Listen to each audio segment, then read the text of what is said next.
ओम श्री गणेशाय नमः। धनी वंशी वट धनी जमुना तट, धनी धनी लता तमाल, शब्ते धन्य धन्य वृंदावन, जह श्री कृष्ण को वास। तवं विष्णु कमलाकान्तः, साक्षाद् व्यय ईश्वरः, तुभ्यमात्म प्रदाने नावां भवतां पापिनौ। धर्म है सत्यम तपः सत्यम, सत्यम शास्त्रम त्वाज्ञया, तेन सत्येन देवेश न भवेत् पापमावयो। नमस्ते देवतानाथ, नमस्ते गरुड़ध्वज, शंख चक्र गदा पाणे, वासुदेव नमोस्तुते। सभी धार्मिक ग्रंथों में संख्या 9 का बड़ा महत्व बताया है। मानव शरीर की 9 अवस्थाएं बताई हैं। सबसे पहली अवस्था गर्भाधान और दूसरी गर्भवृद्धि, जो माता के उदर में ही होती हैं। उसके उपरांत तीसरी अवस्था जन्म है। चौथी अवस्था बाल्य अवस्था है, जो 12 वर्ष की आयु तक है। उसके उपरांत पाँचवीं अवस्था कुमार अवस्था है, जो 16 साल तक किशोर या कुमार अवस्था है। उसके उपरांत यौवन अवस्था है, जो 40 साल की उम्र तक यौवन अवस्था है। उसके उपरांत प्रौढ़ावस्था है, जो 60 साल तक रहती है। उसके उपरांत वृद्धावस्था का प्रारंभ रहता है, जो मृत्यु पर्यंत है। और 9वीं अवस्था जो है वो मृत्यु है। मनुष्य का सामान्य धर्म भी 9 प्रकार का बताया। पहला, किसी पर क्रोध ना करना। दूसरा, सत्य बोलना। तीसरा, धन को बांट करके भोगना। चौथा, सबके साथ समभाव रखना। पांचवा, अपनी ही पत्नी से संतान पैदा करना। छठा, बाहर और भीतर से पवित्र रहना। सातवां, किसी से द्रोह द्वेष ना करना। आठवां, सरल स्वभाव रखना। नौवां, भरण पोषण योग्य व्यक्तियों का पालन करना। मानव जीवन में 9 आवश्यक कर्म होने चाहिए। संध्या, सुबह शाम ईश्वर की वंदना करनी चाहिए। दूसरा, स्नान, शारीरिक पवित्रता और स्वच्छता के लिए स्नान किया जाना चाहिए। तीसरा, जप, किसी मंत्र या वचन विशेष का पाठ होना चाहिए। चौथा, होम, देव ऋण और पर्यावरण की शुद्धता के लिए हवन इत्यादि करना चाहिए। पांचवा, स्वाध्याय, ऋषि ऋण से मुक्ति और ज्ञान अर्जन के लिए किसी भी ग्रंथ का पाठ करना चाहिए। छठा, देव पूजन, अपने इष्ट की पूजा करनी चाहिए। सातवां, बलि वैष्णव देव यानी कि गऊ, कुत्ता, काक, देव आदि एवं पिपलिका के निमित्त अन्न का दान करना चाहिए। आठवां, अतिथि सेवा, घर आए मेहमान का आदर सत्कार करना चाहिए। नौवां, पोष्य वर्ग का भरण यानी कि माता पिता गुरु दीन अनाथ सेवक का पालन पोषण करना चाहिए। 9 कर्म ऐसे बताए जो नहीं करने चाहिए। असत्य भाषण, झूठ नहीं बोलना चाहिए। परदार सेवन, पर स्त्री को मातृवत मानना चाहिए। तीसरा, अभक्ष्य भक्षण, किसी भी प्रकार का मांसाहार आदि का भोजन नहीं करना चाहिए। चौथा, अगम्यागमन नहीं करना चाहिए। पांचवा, अपेय पान, जो पीने लायक वस्तु नहीं है, शराब मदिरा आदि नहीं पीनी चाहिए। छठा, हिंसा, किसी भी जीव की हिंसा नहीं करनी चाहिए।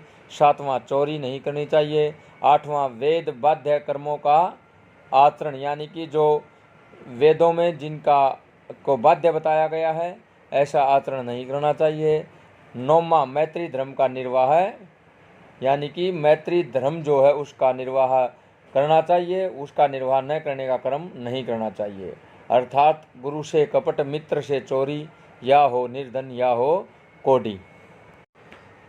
9 प्रकार के मंगल कारक करणीय बातें हैं।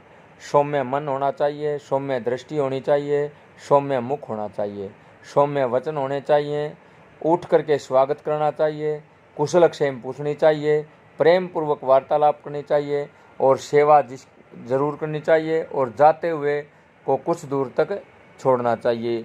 ये सम्मानजनक 9 बातें हैं। इन 9 पर विश्वास कभी नहीं करना चाहिए। पहला, दुष्ट स्त्री। दूसरा, लंपट पुरुष। तीसरा, आलसी। चौथा, डरपोक। पांचवा, क्रोधी। छठा, पुरुषत्व का अभिमानी। सातवां, चोर। आठवां, कृतघ्न और नौवां, नास्तिक। इनका विश्वास कभी नहीं करना चाहिए। 9 प्रकार की भगवान की भक्ति बताई है। श्रवणम कीर्तनम विष्णु स्मरणम पाद सेवनम अर्चनम वंदनम दास्यम सख्यम आत्मनिवेदनम। ये 9 प्रकार की भक्ति है। श्रवण, कीर्तन और स्मरण, पाद सेवन, अर्चना, वंदना, दास भाव, सखा भाव और आत्मनिवेदन। शरीर के 9 द्वार बताए हैं। 2 नेत्र, 2 नासिका छिद्र, 2 कान, 2 मलद्वार और 9वां मुख। तुलसीदास जी ने रामायण में बताया कि 9 से कभी विरोध नहीं करना चाहिए। मारीच सीता हरण में रावण का विरोध नहीं करता, तब मारीच हृदय हनुमाना, नवहि विरोधें नहीं कल्याणा। शस्त्री मर्मी प्रभु सठ धनी, वैद बंदी कवि भानस गुनी। यानी कि शस्त्रधारी पर कभी भी विरोध नहीं करना चाहिए, क्योंकि कभी भी प्रहार कर सकता है। मर्मी जो हमारे किसी गोपनीय रहस्य को जानता है उसके साथ विरोध ना करें, क्योंकि कहीं भी वो रहस्य को खोल सकता है। स्वामी कब दंडित कर दे, राजा के साथ कभी विरोध ना करें। मूर्ख क्या पता क्या मूर्खता कर दे, उसके साथ कभी विरोध ना करें। धनवान से भी कभी विरोध नहीं करना चाहिए, क्योंकि कभी भी सरोकार पड़ सकता है। वैद्य से भी कभी भी विरोध नहीं करना चाहिए, कभी प्राणघातक शत्रुता हो सकती है। कवि से भी कभी भी विरोध नहीं करना चाहिए, क्योंकि अपनी कविताई में वो आपकी अच्छाई को भी बुराई करके गा सकता है। भाट से भी कभी भी, भाट का कार्य भी यही है कवि की तरह, को विरुद्धावली गा सकते हैं और निंदा पुराण भी बांध सकते हैं। और 9वां जो है वो रसोईया है, न जाने कब क्या खिला दे। इसलिए इन 9 पर विश्वास यानी कि 9 से विरोध कभी नहीं करना चाहिए। 9 बातें ऐसी हैं जो कभी प्रकट नहीं करनी चाहिए। आयु, धन, घर का रहस्य, मंत्र, मैथुन, औषधि, तप, दान और अपमान। इन 9 का कभी भी 9 को प्रकट नहीं करना चाहिए। 9 चीज़ें ऐसी हैं जो बता देनी चाहिए घर परिवार के किसी सदस्य को। ऋण लेना, ऋण चुकाना, दान में मिली हुई वस्तु, विक्रय की हुई वस्तु, कन्यादान, अध्ययन यानी कि आपने जो ज्ञान अर्जन किया है वो, वर्षोत्सर्ग और एकांत में किया गया पाप और अनिंदित कर्म। ये 9 चीज़ें किसी न किसी को जरूर बता देनी चाहिए।